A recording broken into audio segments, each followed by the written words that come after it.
Welcome, Cam. I'm trying out some new settings with the mic. I don't know if you can hear the difference at this point, but to me it sounds clearer, but almost to a fault. Like I can hear all the noise coming in too, but we'll see how it goes. Not the noise. I can hear the room. Do you guys hear my fan at all? I don't, but Great. I don't know if that's because it's just way quieter than your voice or what. I ain't hear no fan, man. My computer fan be loud, so if my mic can noise gate that, we're great. Let me see. Voice mic. Let's test it out, BB. Use microphone to start recording. Hey, I'm recording over here. I'm Courtney. Leave. Never. In fact, I'll play my Tamagotchi. You're playing your Tamagotchi on air. Yo, yeah, it's happening. You're killing me. Yo, who I got in here, though? I got, that's Mammotiramon. Yeah, my boy. Is that the mammoth Digimon? No, he's actually like a really small little guy. Oh. I think the one you're thinking of is literally Mammothmon. not Mammotiramon. It's literally Mammothmon. Yeah, I think that's Mammothmon. I think there's Skull Mammothmon too. All right. I was never huge into Digimon. I'm going to go ahead and call this a win either way. The fact that I even knew that there was a mammoth Digimon's like a success. There is, yeah. Trying to get his weight down, man. He getting fat. I got to train him. That's actually kind of a thing. They get a weight, and if they get up to 99 weight at the max, they get this. It's not a care mistake, which is like what changes what they digivolve into, but it's like an almost care mistake. It's still something you have to like clean off of them, and it's kind of like a warning, like, hey, yo, guys at like max weight because you feed him all the time and he ain't doing nothing. And then you go into training like 4 or 5 times, and he's back down to like 18. They got a really narrow window on that weight. Yeah, it's really easy for them to gain and lose. They can max themselves out in a day and lose it in 2 minutes. He gained 3 ounces. He's obese now. He's obese now. There's 100% a fan in the background. Come on, man. You got to have that perfect sound setup. You could better be investing in one of them audio booths like right now. I might just have to turn my computer off and record on my Mac. Oh gosh, just threw up in my mouth a little bit. Well, I mean, does it matter though? The Mac, there's no fan. It's quiet as a bird. Birds aren't quiet. It's quiet as a bird. Imagine the squawking now. Quiet like a bird. You wanna run away. All right.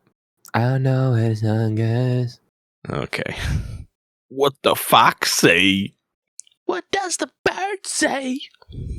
He crawls like a worm from a bird. So many songs. All right, so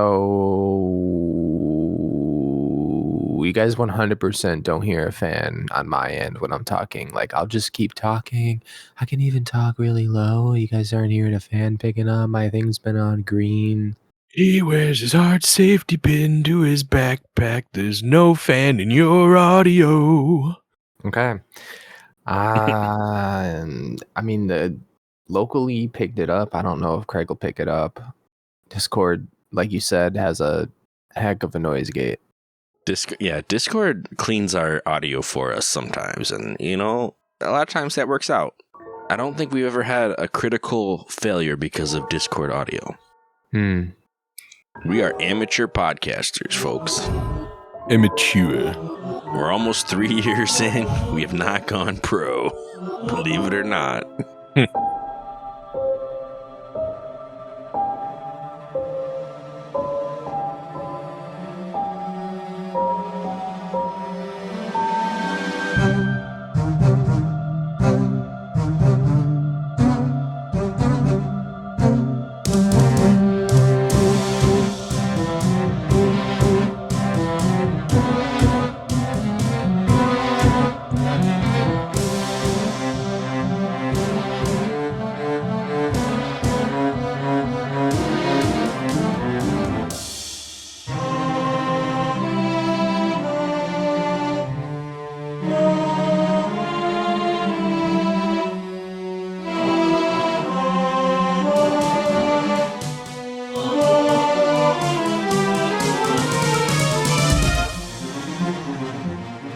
Welcome to A4NB4Y, the Legend of Zelda themed podcast that's currently deep diving into Tears of the Kingdom, the newest Zelda game to release on the Switch system.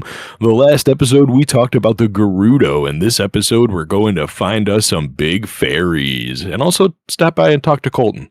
I'm Cameron Hagee, and these are my co-hosts. I'm Ryan Fonzie, and I want to be a Satori. Don't we all? I'm Anthony, and I'm drinking a fireplace. Drinking a fireplace. He's drinking Lapsang Souchong. Hey, I am. Got that lap song, Souchong tea. It all makes sense now. And I don't want to be a Satori because it seems like you have to die to become a Satori. Well, Koltin isn't keen to that. Yeah, he just has a great admiration. But yeah, so guys, we're heading over to the Woodland Stable. Woodland Stable is like, strangely, a hub that starts a couple of different quests in this game. One of which being the Koltin quest. Koltin and Kilton can both be found here, as well as a few other NPCs. I feel like I'm rushing into things though, so maybe we should start with something a little lighter here. How are you guys feeling tonight? I feel like riding some horses into the wild open free lands of Hyrule and being best friends with my horse and feeding him the best carrots that the Hyrule has to offer. That's how I'm feeling. I feel like I just stubbed my toe. I regret asking. But yeah, so Woodland Stable. You might remember this as, I don't even remember in Breath of the Wild what significant happened here. It was one of the two stables that Hestu could go to, wasn't it? Because he either went to, I think, Riverside or Woodland Stable after you met him the first time before he went. I think he did make a stop at the Woodland Stable. Yeah, that's what I remember it for. There's close. Yeah, there's notably like a little fish pond near here. It's I want to say it's just north of the castle, and it's like south of the route that would take you into the Lost Woods, or possibly go up to Death Mountain. So it is kind of right in the middle of everything. And that's part of the reason I think Hestu stops by there is because he'll pretty much tell you, oh yeah, I'm pretty much almost home. It kind of gives you a hint as to where you can go to get back to him when he finally gets back to the Lost Woods.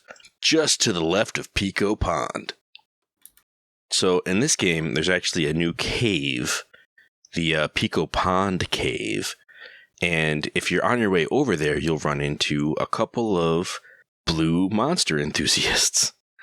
One of which is our main Kilton, who heads back over to Terrytown after this to make his menagerie of statues, which we talked about a few episodes ago. But new character for this game is his little brother Koltin, because their parents, weren't very creative with naming.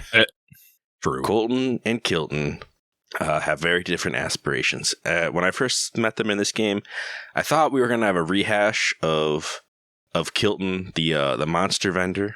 We don't get that. We get Koltin, who he doesn't do the same thing. He does take the balloon, though. Like, he gets the hot air balloon that Koltin was always using, or that Kilton was always using, sorry. But instead of running a Mon-based monster part shop, he instead has aspirations to become a Satori.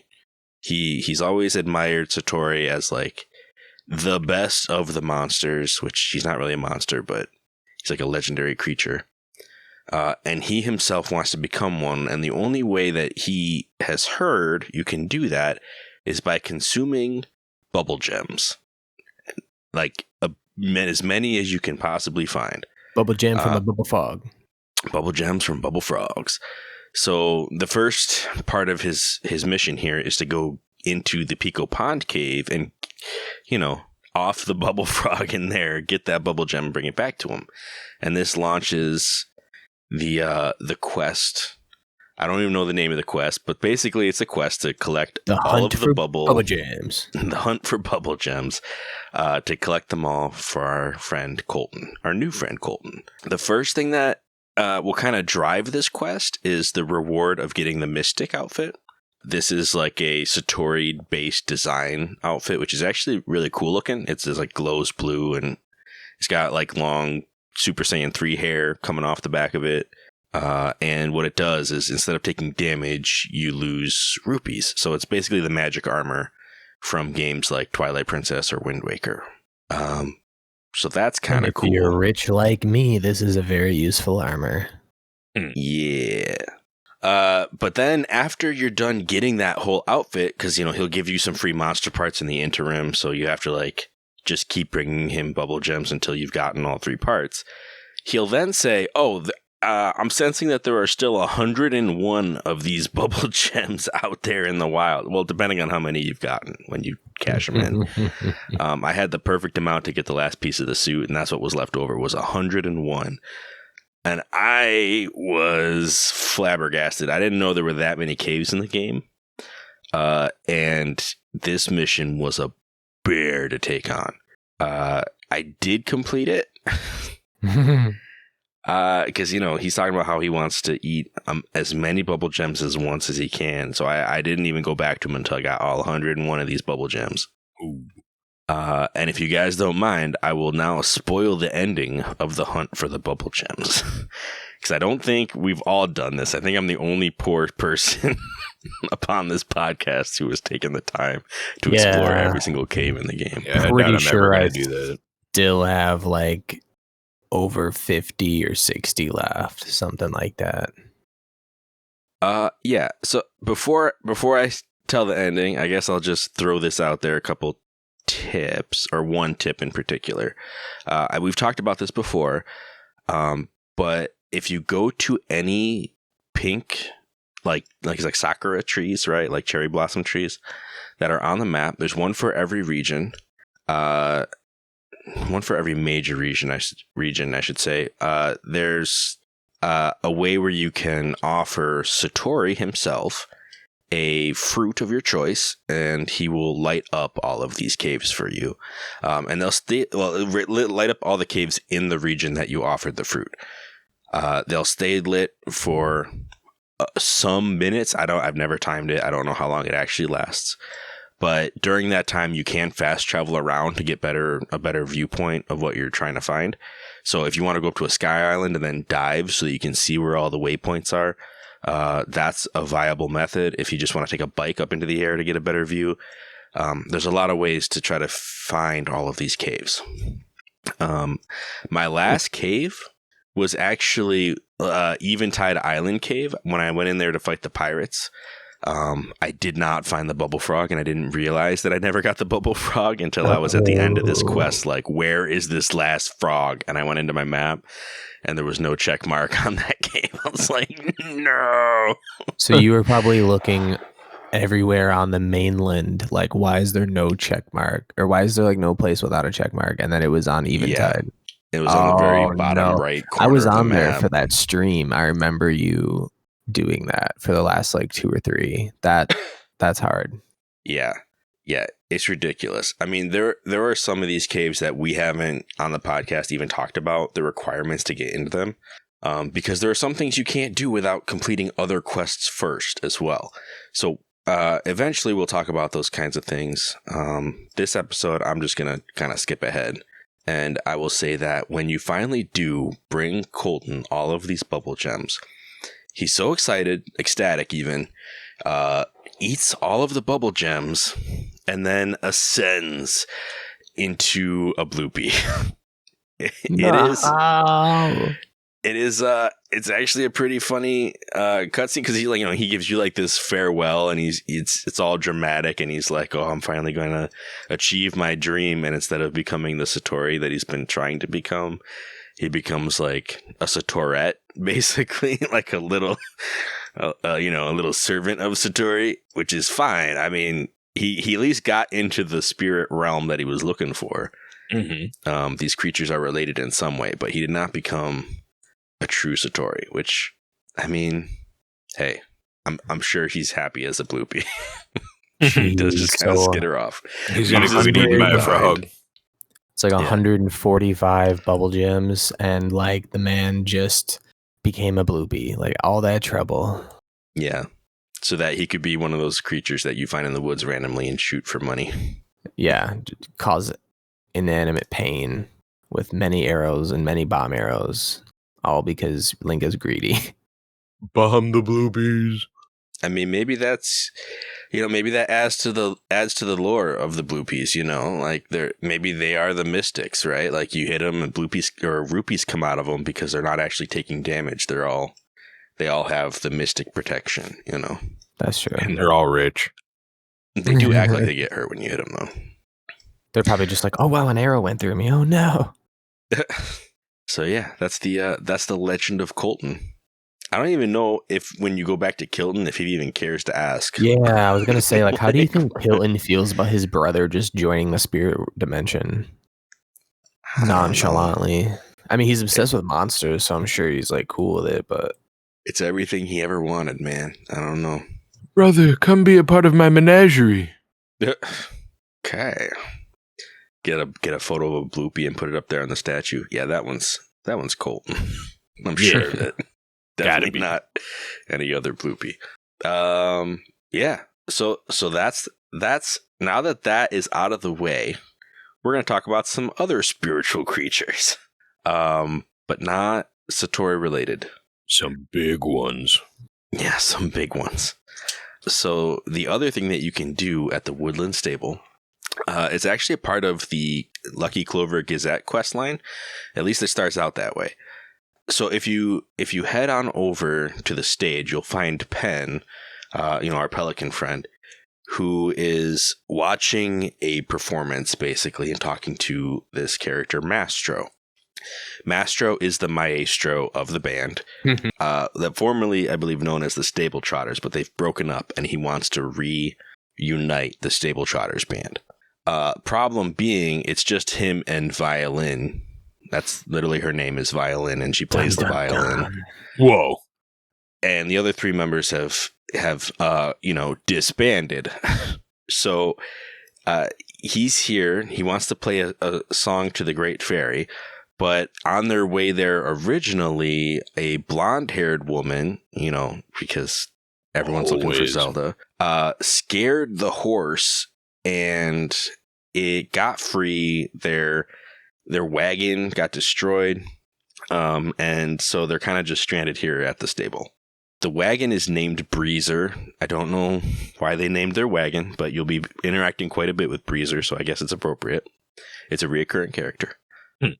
And so, they ask if you can repair their wagon. Well, I don't even know if they outright ask, but it's one of those situations where there's a problem statement for Link to solve. So if you can repair the wagon, hook it up to a horse, and get it up the hill to the fairy fountain, they can ride that wagon and play a song for the Great Fairy. In order to do this, just a side note, you have to have gotten enough pony points to get the harness to actually tow things. This was featured in the trailers of the game as well. Like, this isn't a surprise that you can do this. It's just kind of the introduction of the concept. You could even get all 3 pony points. Like, if you really don't know how to get pony points, you can just get them at this stable, like all 3 of them. You just register a horse, visit the stable, and then sleep at the stable, and you can get the towing harness. Yeah. I think that's exactly what I did. Because I didn't have any. I might have had 1 pony point because I already had a horse. Mm-hmm. But then I slept there and, went there for the first time, and I was like, all right, cool, I can get it. Yeah, I'm pretty sure I got the towing harness elsewhere in the game. And then just, used it for this section once I got here.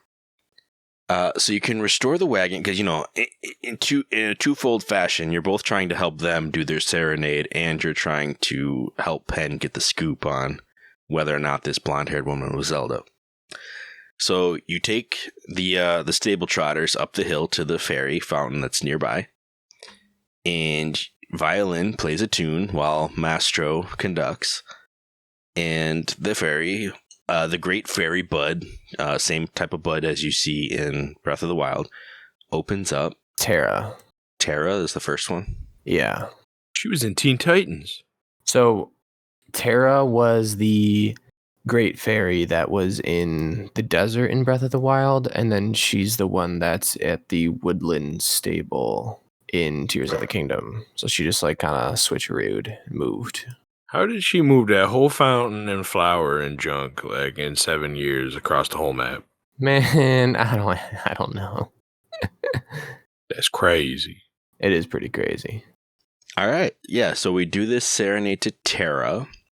And suddenly we can upgrade our clothing again, which is great. Tara also lets us know that she did see a blonde-haired woman that scared her to like go back into her bud, but that she did not think that the blonde-haired woman was in fact Zelda. So we go back and report that to Penn that this is a dead end. And, you know, he flies off with gratitude, but we don't get any closer to finding her. We're going to do a whole episode just based on Lucky Clover quests. But I guess this is just one of the first ones we'll talk about. Gotta cover it to set it up.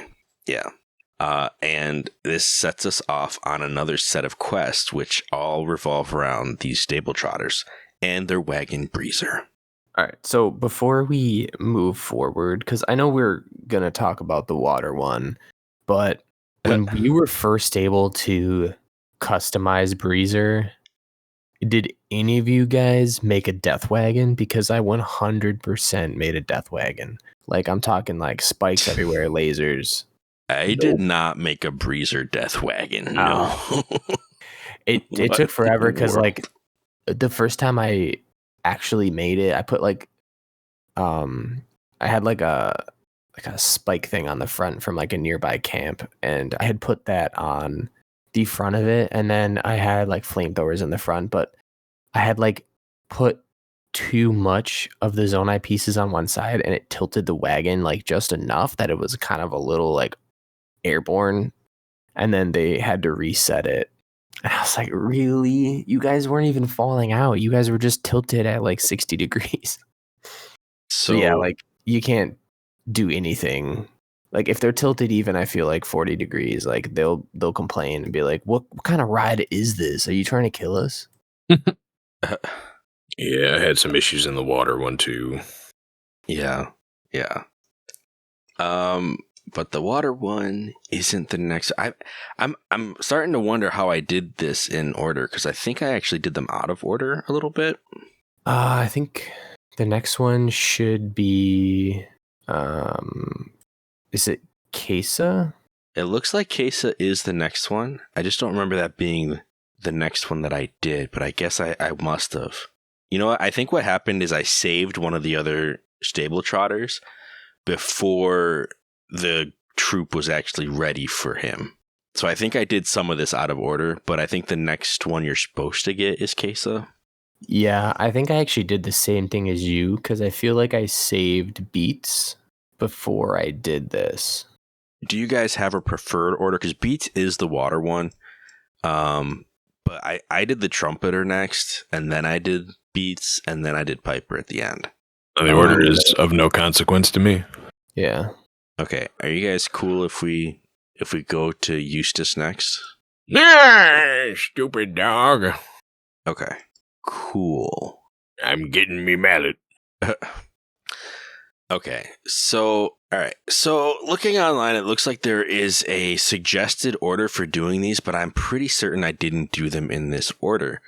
So I'm going to go ahead and just talk about them in the order that I did them, and we'll make that work, because I'm pretty certain that once you open the first Great Fairy, you can kind of bounce around to the others in whatever order you'd like. If I'm wrong about that, I'm sorry, but I know for a fact one of these people that I got last is the one that they suggest doing second, and that's just not the order I want to talk about it. So we need to find Eustace, who is trapped in a hole. Eustace goes to the Great Fairy Fountain for Mija, which is actually located up in the Hebra region, but you might first hear about Eustace's problem if you're going to the Tabantha Bridge stable much further south. You might talk to somebody at the inn, and they'll be like, yeah, there was somebody playing a horn who came through this way, and we haven't seen him come back. Not really sure what that's about. So if you cross over the Tabantha Great Bridge and do a little bit of exploring, you'll find a hole with a trumpet player. He's got I think it's even like a French horn or something like that, just kind of in the bottom playing his horn to try to get the attention of some passerby. You can go down in there, and he'll tell you that he was trying to deliver some goods up to the Rito, but of course he got stuck in a hole. And so he needs your help to escape the hole. And all you have are some Zonai pieces and a wagon with no horse and no hitch. Not that it would help you to have those things because, well, there's, you're in a hole, so the horse can't get out the hole anyway. So you have to make his wagon into a flying machine and get it up out of that hole in order to save Eustace. It's the Hornist's Dramatic Escape. When I first found him, which was on my way to the Rito, which was the first thing I did when I started the game, I actually didn't have enough battery power to get him out of the hole. I tried multiple times and I would get the wagon almost to the point where the tires were above the top of the hole so I could actually move it over and set it on the ground and then it would fall. So I'm pretty sure you do need at least one battery upgrade in order to actually be able to get him out of the hole. Oh, fancy that. Or maybe you could build a little stage for the wagon to sit on first so it's higher up off the ground. But the way I tried it wasn't working. Right. This is one of the more humorous, I feel like, little Ultra Hand side quests in the game. Mm-hmm. Just getting this hornblower dude to just fly up out the hole, though. I mean, he's literally just kind of stranded there. Once you get him out, he's yeah, I can take it from here. Basically, I don't remember if you need to bring him a horse or anything like that. I don't think you need to. I don't think so. I was afraid of that when I first got him out. I'm like, are you gonna need me to go get you a horse now? And he doesn't ask for that. He just says he's got it. And he'll kind of move on. But part of that is he'll choose to go rejoin with the stable trotters up in the Heber region. So when you go up there, you can talk to Mastro. If you see Mastro up here before, he'll tell you that they're missing their horn player, and the Great Fairy Fountain. Mija really enjoyed hearing the horn. In fact, if you go to the first thing I actually found on this was Mija, as I was heading up to the Rito village, and she was like, "I won't open up unless I hear the sound of a horn." And I remember that was mad early on in my playthrough. And I remember thinking maybe I need to steal one of the horns from the boss bokoblins and bring it back here or something. I didn't know enough about the game to understand what it was actually asking me to do. And that creative solution that I had come up with wasn't real or possible. So very, very quickly became evident that I was going to have to change my strat there. But yeah, if you get the stable trotters all hooked up and ready to go and avoid the Gliok and head up the side of the mountain just a little bit. Yeah. You can get the second Great Fairy. Just avoid the Gliok. Just avoid the Gliok. With each of these upgrades, or with each of these fairies, I should say, opened up, you can upgrade your armor one more level. 4 being the maximum. But, once you get 2 upgrades, that's when all the set bonuses come into play. So getting at least 2 of these opened is pretty helpful in the game. After that, it's just more armor rating. It's not really any more utility past that point. Yeah. So it's good to have. Oh, and I should say, each time you do one of these, you also get the same song, but with another instrument added, which is kind of a cool effect. Because as you go through, you can hear the different mixes, basically. You can hear, violin, I believe, plays the traditional Epona song, when she's at the stable. But as you add members, they all harmonize with it really well. And when they go do their serenades to the fairy, they play a completely different song that's just a little bit more a 30-second packaged piece that also becomes more complex as you go. So it's a really fun quest to do just for that reward. It kind of reminds me of Wind Waker when, you do anything with the sages and they have a whole cutscene of playing a song. You get a little music video out of it. So it's cool. It's rewarding in that, right? So the next one that I did that I think you guys have both done as well is the Honeybee Mine side quest, which is actually based on another member of the stable trotters. So this is where we find Beats, right? Good old Beats. Yeah. So looking for the name of the, the fairy once again. We're going to run out of fairies. It's probably either Kotera or... It's What's the other Kotera. one? It is Kotera? Yeah. Great. Kotera is at the Dueling Peak stable area, which I think is like the base of... It's like near... Was that like west of Kakariko? I can find it real quick. Because I remember him like at the base of the mountain over there somewhere.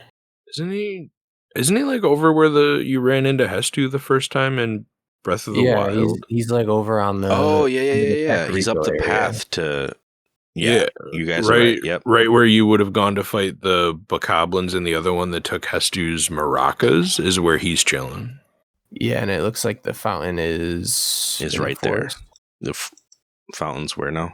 In the forest under the Kakariko Bridge area. The fairy fountain is like on a peninsula over there. It's like right where to the two rivers split. Yeah. Okay. Yeah. All right. And we have to make Breezer. Oh, you're starting over. Yeah, we're gonna have to start over. There's just too much nonsense of us figuring that out. Yeah. There's like fairies. It's like playing the game of Clue. Like, all right, who did it? Mastro was in the Highland stable with a pipe iron. Like, oh no. Okay. All right. So for our next bit, we're going to be heading over towards the Dueling Peak stable, where we will find the Great Fairy Fountain for Kotera. This is actually a quest to find the drummer of the band, who is conveniently named Beats. With the names of these characters, I'm actually wondering if Eustace is somehow related to an instrument that I'm not familiar with. Because the other three names are violin, beats, and piper. So I'm like, Eustace is the one that doesn't make sense. Like even Mastro is right there to Maestro. So like, part of me feels like Eustace has to be something, but I don't know what. He's an instrument of suffering to courage the cowardly dog. Something like that. But we're going to go ahead and find Beats just north of Lake Ciela right off the path of the way you'd get up to Kakariko. So you go across the Kakariko Bridge, head up that path, and right where we found Hestu's maracas before is where we will now find Beats. Beats is a silly character. He's trying to coax bees with his drum. He's trying to get some honey by playing the drums. What a silly.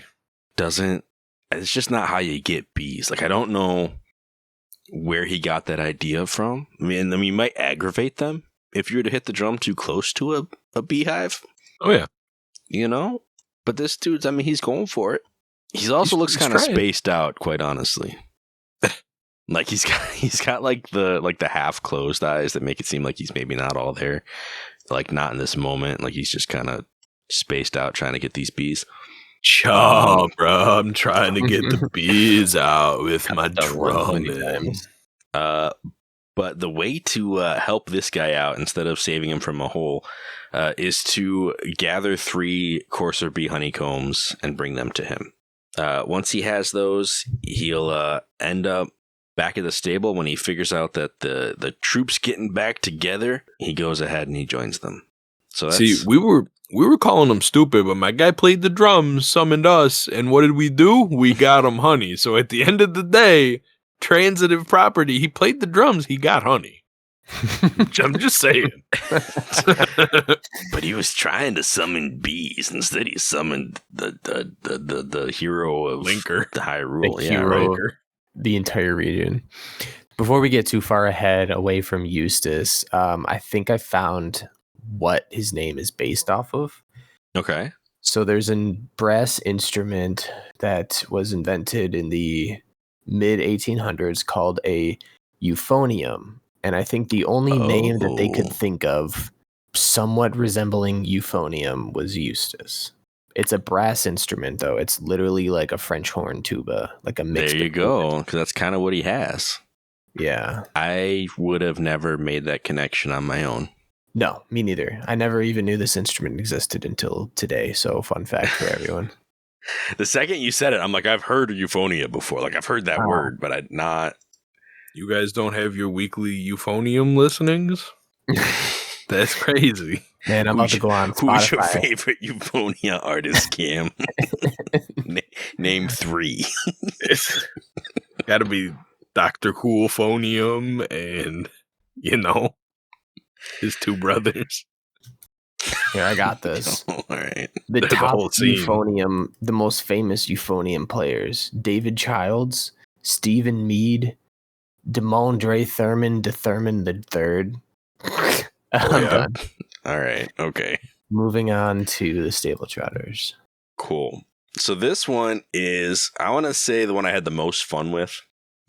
This little jump here from what? We're going amphibious with Breezer. We're going amphibious with Breezer. Is the sea breezer today? That's what's happening. All right. I had some issues with this. I don't. Was it something like you were either not supposed to have wheels or you were supposed to have wheels? I went the other way. I don't remember which, if it was like, oh, it's the river, I'll just leave the wheels on, or I was thinking, oh, it's a river, I'm going to take the wheels off so that it just floats down the river. Yeah. But it was tough. I think how the story goes is that Mastro and the gang decided, hey, we got to get this thing over there. Maybe we'll take the wheels off of this and we can just float it. And then they were like, but the current was too strong and it didn't work. So they need help. So that's why there's like some, like, because, the bridge is out. Big Twin Bridge is out. So we can't just take a horse. We got to somehow get this thing across the river. Online sources will suggest flying it across the river. I did not do that. I made it amphibious. I brought Breezer over to the riverside. There's a bunch of Zonai devices just jammed into the broken down Big Twin Bridge. I think that's actually why it went down. Like a big chunk of Zonai Sky Island came down and destroyed it. Oh no. And I ended up making I used a big wooden plank to make like a boat underneath Breezer, and then I had Breezer like risen above the water that way, because I knew that with all the weight, that first board would be submerged. But I was like, if Breezer itself doesn't touch the water, I'll probably be fine. So I made a little bit of elevation with like a box or something, and then put Breezer on top of that, and then did what I would normally do for a boat, which is like a steering stick and some fans. And we went ahead and took our double-decker Breezer boat across the water and got there that way. I did something similar. I might have just put bigger wheels on it or something. They kept it up out of the water. I don't really remember how I ended up solving it. That's one pro tip about this game, is that most of the water in the game isn't that deep. So if you really want to, you can just lift stuff up and have the wheels go into the bottom so they reach the actual like bottom of the river, and you can just kind of drive across stuff that way. So I could totally see that working. Also, the wheels do create some kind of propelling on the water as well. If you want to do boats that work with wheels, that you can do that. Oh, I think I still did put fans on it for the sake of, getting it to move faster in the water. But I think the wheels were what kept it high enough out that they weren't off. Yeah. What'd you say? I don't know. My mic stopped. My mic cut that out. I was like, oh, shut up. Oh, yeah, it's hard cutting that. Your mic don't like that voice. No, it doesn't. Yeah, I had something similar to you a little bit, Cameron. I tried a few ways. Like, I tried to build a boat, but I could not get the boat to stay stable. I didn't have like a stabilizer at that time for some reason, or I just ran out and I was not able to like balance the boat, and it kept tipping and they kept getting mad and restarting. So I forgot that in my quick build Zonai, I don't know what you call ability, like arm ability, that I had a like massive stone lava bridge, like some just long bridge of igneous rock from the Goron temple, just chilling in my quick build menu, because for some reason I built that in the fire temple or one of the shrines, and I just launched that baby over the river and just drove over it. It was great. All right. Made his own bridge. Yeah. There you go. Bridge is out, no problem. And now that is one of my, mind you, because it's so long that it takes about 5 seconds. If it's like, let's say it's like 180 degrees, just to spin it one rotation, it takes like at least 6 seconds for the full thing to rotate. Yeah, that's a big bridge, my guy. I remember the exact place in the fire temple that you had to make that bridge. I remember that bridge. Yeah. So I actually I favorited that build. That's one of my favorite builds, and I actually have it now, and I use it sometimes for just having a bridge to get places. Nice. Just put a fan under every segment and then one in the back and make it the flying bridge. I don't know. You might need a lot of fans. Oh, you're gonna need a lot of fans, It's Megan. quite heavy. Oh, that's a good point. So with our many ways of crossing the river, Kotera is a big fan of Beats' drum. So she once again comes out of her bud and is super grateful. And with that, our stable trotters are back to 3/4 of their original set. This last one is something special. It actually takes place. The actual fairy fountain, I should say, is over by the outskirts stable. The one I've been, accidentally saying this whole episode. But the stable trotter that you're looking for is actually at the Highland stable, which is way farther south. It's actually quite a clip away. It's across Lake Hylia, like other side of Lake Hylia, down towards the Farron region. And in this, or at least just kind of to the side of this stable, is a big tree where you'll be able to hear this, piper playing his pipe, right? His flute. There's a few other cool little quests in this area, but if you go and you talk to Piper, he'll tell you that one of his friends at the stable, whose name escapes me at the moment, wanted to see a glowing tree. I think she saw it in a dream and she wanted to see it in real life or something like that. But her name is Hate, like Haite. So maybe, I don't know how you pronounce that. I doubt it's just straight up hate. It's probably like Haiti or Heidi. Heisha. Wanted to see a glowing tree. And so naturally, like any little kid, Piper's pretty young. He must be like a flute playing savant or something like that. But like any little kid, you think glowing tree, you think, yeah, I'll just set the thing on fire. Oh no. Haitian wasn't a fan of that. Definitely upset her, and he's all upset now because he's like, well, that didn't work. But maybe if I used sunset fireflies, I wouldn't actually have to light anything on fire, and it would still be a glowing tree. He's already has a bunch of them, but he needs just 10 more. So this is the fetch quest. Get 10 sunset fireflies, which you might already have, and give them to Piper for this presentation, basically.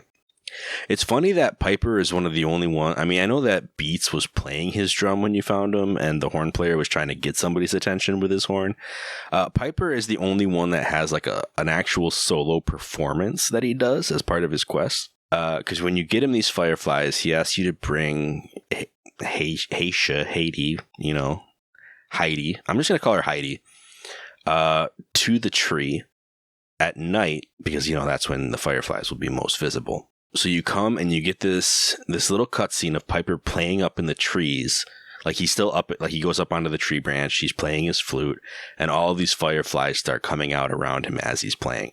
It's actually a really cool little musical performance that he puts on. Heidi is amazed and she's like super happy about it, and it's great. And Piper decides that he's going to go back to being a stable trotter so he can practice his music more. Piper is not only the band's flute player, but he's also their special effects manager. Right. All the pyrotechnics, but, not around trees is what he learned. We need some fireflies over here. So, if you go back up to the outskirts stable, he will be there with the group, the full set of stable trotters. And they will ask you to get Breezer up to the fairy fountain, which in this case is making a rock climbing vehicle, Or I suppose, once again, you could go the flying route. I just used a bunch of giant wheels and just like climbed that mountain like I was mudding in my Jeep. Like, Mud. it's just, yeah. You guys ever seen those videos of like Jeeps that just climb nearly vertical surfaces? Yeah. Yeah, Jeeps are crazy. But that's what I did. I made a big old climbing Jeep to get up this mountain with out of Breezer. I want to say it was the most difficult climb of the different time, because every time you get in Breezer, if you're not going across water, you're going up a hill. That's just the way of Breezer. And this was probably the most extreme one. But I did get him up there. We met our last great fairy, which, you know, is this one Kesa? It's got to be, right? That's not the last great fairy, but of the 4 main great fairies, yeah, Kesa. Yeah. So we go and we get Kesa, who gets to hear the full effect of the stable Trotters. And now every time you go to a stable that has the stable Trotters, they will be all 4 instruments playing the full remix of Lon Lon Ranch's theme music. And it's pretty great. Yeah. So the other thing is that they renamed themselves the Stable Heroes for no reason other than to celebrate that they're all back together. I mean, what better reason? I don't know. But yeah. You can upgrade your armor to full to max. It's the best. But like Anthony kind of hinted, there is one more great fairy. Can you call it a fairy? Is it a fairy? I don't know. I mean, she kind of like one more spring that we can go to. Like, she's a great fairy in the spring. Her spring is kind of tainted. She kind of looks dead horses. Mad evil. Her spring is tainted with dead horses. No. Yeah, she's like Hades, but for horses. Oh, okay. How I like to think of it. Like, yeah. Anyway, yeah. So she's north of the stable that is the Istakala stable. Right. And yeah, even like eerily enough, she's residing in Bloodleaf Lake because why not just, you know, pick that as your home? I mean, she was somewhere else in Breath of the Wild. I don't really remember where she was in Breath of the Wild, but like Bloodleaf Lake, come on. In Breath of the Wild, she was on the complete opposite side of the map. I remember the area is Faron Grasslands, right? There's like in fact, I think she might have been at the outskirts stable. Yeah, because not outskirt, Highland. Just south of the Highland stable, there's the Lake of the Horse God and the Horse God Bridge. Which, side note, in this game, if you're looking for the giant white horse, that's where you'll find it. There's like a whole side quest related to that. The white horse is just chilling where Melania used to be. And Melania has now jettisoned to the complete just northern end of the map instead. So yeah, big movement on this one. Yeah, I mean, most of the Great Fairies, like I think, like I mentioned earlier, the Great Fairy that was in the Dust Storm Colossal Fossil in the desert moved all the way to the Woodland stable. Like, okay, sure, change of scenery. But yeah, Melania is pretty cool. I actually stumbled upon her at the very beginning of the game, and I had found a really cool, like, white patterned horse in the beginning of the game. And you bring a horse to Melania, and she will upgrade your horses to powers unknown from a horse before it, and make them OP. And the rest, it's basically recipes. So, like, you feed her an Endura carrot, and she'll come out. There's no music that she needs to hear. It's just an Endura carrot. And then she will upgrade your horses if you give her food. That's the like contract you guys have is give me food, I'll make your horses strong. So yeah, the different foods have a different ingredient that needs to be included. And as long as you give her a food with that ingredient included, she will upgrade your horse accordingly. Like one ingredient makes your horse faster, one ingredient makes it have more stamina, another one makes it pull better, like that kind of deal. And it's always vegetables. Like it's like Endura carrots are one of the key ingredients. It's part of why the first thing you have to get her is an Endura carrot. She will, or he will. Sorry, I think Melania is a he. Will ask for the Endura carrot and tell you that they commonly grow near pink sakura trees, oddly enough. Which is true like at least half of the time. Some of the trees don't have them by it, but most of them I feel like do have one or two Endura carrots growing by them. Which is kind of a cool little detail.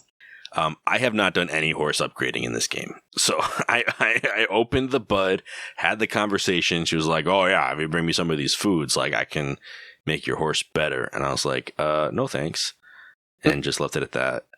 I haven't really lost horses this playthrough, but to my understanding, Melania still serves that same purpose as well. They can bring back any horses that, come to an untimely end.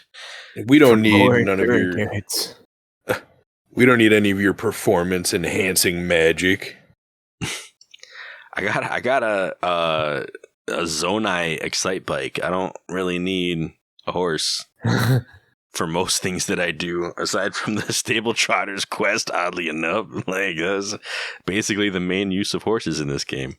Yeah, before I built my motorbike, I actually didn't use the sky vehicle for most of the ground stuff. So I actually maxed a horse out, all the stars that you can get.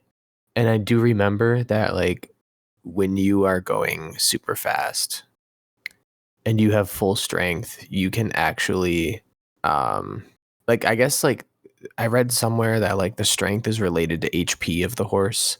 And so with speed and stamina and strength, like, maxed out, it actually equates to damage, which is how they, like, did it. So the horse could actually, like, potentially one-shot the weaker bokoblins, like the red ones, if it's full. Oh, wow. Yeah. I mean, it's not like it's great because, you don't really see red bokoblins anymore. But even, like, the base constructs, your horse could probably just one-shot them. Well, I mean, horses can also, like, kick enemies too if you're in the area with them. Mm-hmm. I definitely got into a fight with, like, I knocked a bokoblin off a horse, and then, like, during that same fight with those bokoblins, the horse kicked one of the bokoblins, and then I tamed that horse and gave it a name and a good home because it deserved it. I was so happy to have, like, a ally randomly in the wild. So kind of a cool thing. They did give her horses a little more complexity and personality in this game. Quite honestly, like, when I got Tears of the Kingdom and I asked Kate if she wanted to start a game, like, one of her first questions was, can you ride horses in this one? And I was like, yeah. She was like, yeah, I'd like to start a game then.